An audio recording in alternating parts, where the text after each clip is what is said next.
Chaz Smith, welcome back. Barrel or not. Can I push that door closed a little bit just so the beeping? Thank you so much. Um, all right, we're back with Barrel or Not, Chaz. Excited. Ready for it. Straight off of Bad Boy Rai Rai's Instagram poll this morning. I don't know if you saw it. I didn't. Red wine and Coke. And by Coke, I mean Coca-Cola, mixing the two liquids. I know they do this in certain places. Is this is it a Central American? Is it I've seen it in European I've seen it in Spain? Spain. Yeah. They are currently at Margaret River, and it was Kelly Slater and he imbibing together. So it's probably a inexpensive Australian Shiraz with Coca-Cola. I'm gonna have to go no barrel David Lee Scales. I like to explore, and I like gross things too. Let's be honest. I mean, I have never met a Hostess product that I didn't just thoroughly enjoy. So this is not about a highbrow kind of thing. Uh, and I am speaking ignorantly. I've never had it. I've had Coke and coffee before. That was okay. Like it's some things are just so dominantly that you can try to dabble, but it's not going to become like, ooh, what's really good. I mean, and I've had that with other things like I think Coke and coffee specifically. What it was like Coke and coffee and cream or something. It was like a real, yeah, it was I'm some, I can't unfamiliar with that. can't remember where it was. It was the same kind of thing though, right? Like it was an actual thing. It was like on the menu, served, and you have it and you think, oh, that's good. That's fine. You'll never have it again, right? Like Yeah, it's those tastes are so dominant. I think red wine and Coke have a whole giant lane all to themselves. And you can mix it and it might be okay. But if you do that, if that is your drink, I'm a Coke and wine guy. You're a straight weirdo. that's true.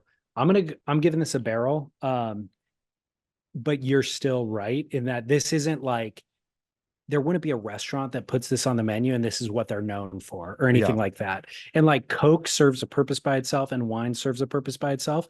But I was in a scenario a while back where I had I opened a bottle of it was actually Syrah, so similar probably to what Kelly and Ryan were drinking.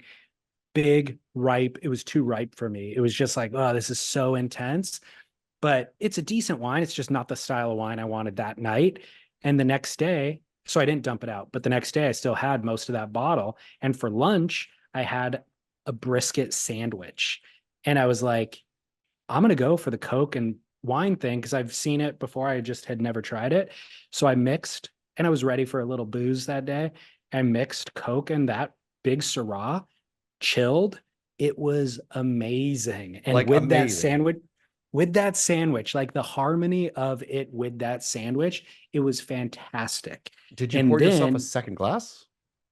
well, I finished the sandwich and then I had a second glass by itself without the sandwich because it was that good.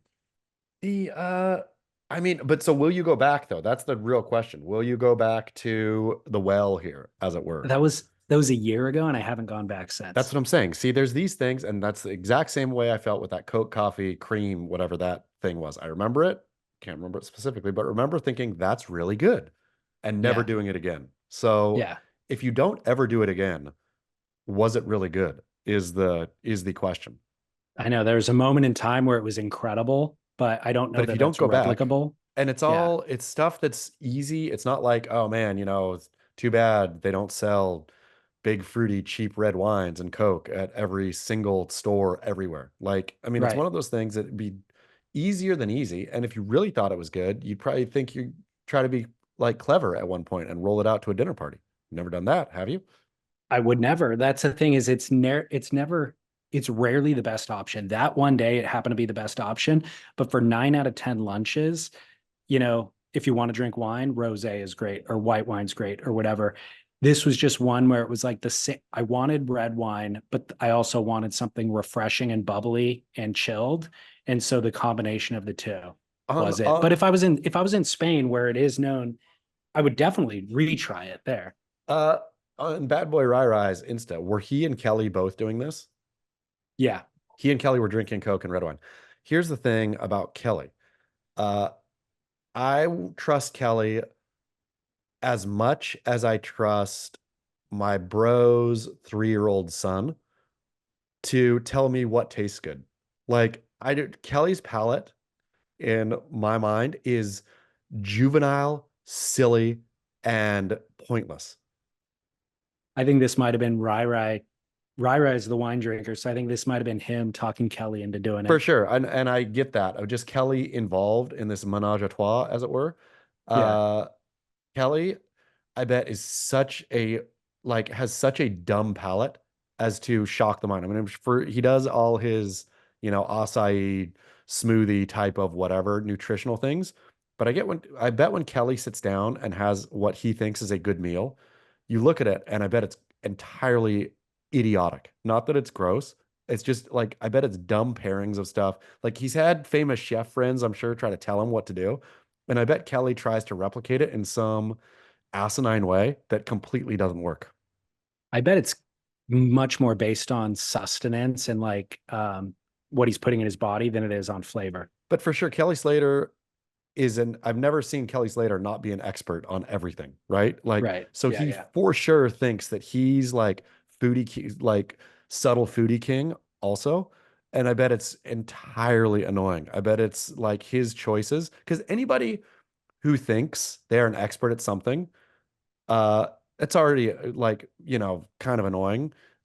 People who think they're expert foodies or have great taste, or those people are peak annoying. You either are or you aren't, right? Like the Yeah. difference between like one of a food critic and average guy on the street, or worse, food critic and the person who thinks they're a food critic is like I am a better surf coach than that person is you know, a food critic. All right. Well, we've got another food related, drink related barrel or not coming off of last week. David and Chaz, your recent sparkling water conversation got me thinking. So I would like to pose this question: barrel or not, lime in your beer? Oh, I'm a nah on this. Thank you very much. And I know that it is conducive for Coronas, for Tecates, for, I'm sure what's the beer in El Salvador? Somebody they're drinking like Suprema or something like Okay, that. whatever it is. But yeah, like, for a light like Latin American beer, but I still don't like Yeah. it. Corona's gross. Let's just be frank. I do not understand why Australians love Corona. It's insane Yeah. to me. Corona does not taste good. Let's just No. leave that there. And so I guess trying to mask it with lime, but then it just tastes like more gross, I feel. I'm Yeah. not a lime and beer man. Yeah, neither am I. Um, there's I guess I don't drink that much beer anymore anyways, but like there's certain beers that it works better in, like lager, Mexican lager, it works better in, but I would prefer it without. Um, so we're both going, nah. This listener continues and says, I have a theory that may shed some light on the practice and might in fact change your mind. He said in the 90s, I spent quite a bit of time camping at the rustic Palapa camp on a quote secret point break in mainland Mexico. Once a week, the beer truck would come down to the beach and stock up the little lady's uh, kitchen shack. He would unload cases of bottles and take back the old empty bottles. Back then, they just refilled those bottles. Sometimes the painted on logos would be so worn that you could only tell the brand of beer by the shape of the bottle. He would also drop off giant blocks of ice. The beer would go into the cooler, and the old man would take an ice pick and chip up the ice onto the beer. Of course, everything was on the honor system. You get a beer, mark it on the sheet, grab your little half of a lemon wedge or lime wedge, limon, which was a little smaller than a golf ball, and scrub the top of your beer. You see, that ice was not made with purified water, just good old Mexican tap water. So the lime killed the germs from the ice. And I believe that's where that tradition comes from. Surfers acquired a taste for it and brought it home with them. And again, I totally figured there was some practical reason to the practice. Yeah. Doesn't make me like it any better. But that makes me like it more is rubbing it on the rim rather than squeezing the juice into the beer Yeah, itself, or yeah, jamming your whole wedge into the beer. which then clogs the neck of the bottle and you get Yeah, some weird gulping thing. Then you got to jam your finger down the neck. it's all All of that gross. becomes disgusting. Yeah. Yep. So, but that's an interesting little tidbit. I wonder if it's actually entirely the reason how or the way that that trend started. Unfortunately, there's beer companies around here. I think Stone does one where they have a beer, a Mexican lager that's flavored lime and salt flavored beer. Ugh, Weird. That's not the other cool. thing is beer should taste like beer. I don't It's just need beer. grapefruit beer or anything different. No flavors in it. Just beer is good. Somebody does, I think it's the World Surf League advertises a fruit and beer. It's like the fruit juice and beer. It's the thing you've been looking for. Well, no, unless John Florence starts to drink it, I don't want nothing to do with it. Wasn't looking for a folding surfboard. Wasn't looking for A fruit beer. a fruit beer. Right. Was looking for a Coke and red wine. Yeah. Actually wasn't, but okay. Final one comes from Ryan, who's one of our listeners here on this who came on this surf trip. He was lamenting about something this morning. I shouldn't even give you that much information. Barrel or not, sending a gift to someone without attaching your name. Oh, I'm gonna go no barrel because herein is the thing. It's great to be uh out of the goodness of your heart to do things, right? Not to do it for praise or adulation for anyone to even know. The problem is you put a burden on the recipient of the gift of like, oh, where did this come from? And that's kind of can be a fun game, but also, wow, how do I thank like, who is it? How? And so all of a sudden now this gift comes with burden. You don't want to, like, the burdensome gift is never cool to receive or give, right? When you give, like, hey, buddy, I'm going to give you this super old car that needs all kinds of maintenance all the time. This thing is going to be your life if I'm giving it to you. Isn't that cool? No, that's the exact problem nowadays. We've had full, like, intense detective sessions in our house trying to figure out who sent a particular gift. And it's like, well, did you text your parents? Yeah, of course. Did you text yours? Yeah, but they haven't replied yet. Well, okay. Well, in that interim, I texted 8 friends. Like, and then it's literally 30 or 40 minutes trying to figure out who sent this gift. Yep. And it's not the sender is never just I'm going to anonymously send a gift and like send them on this vision quest.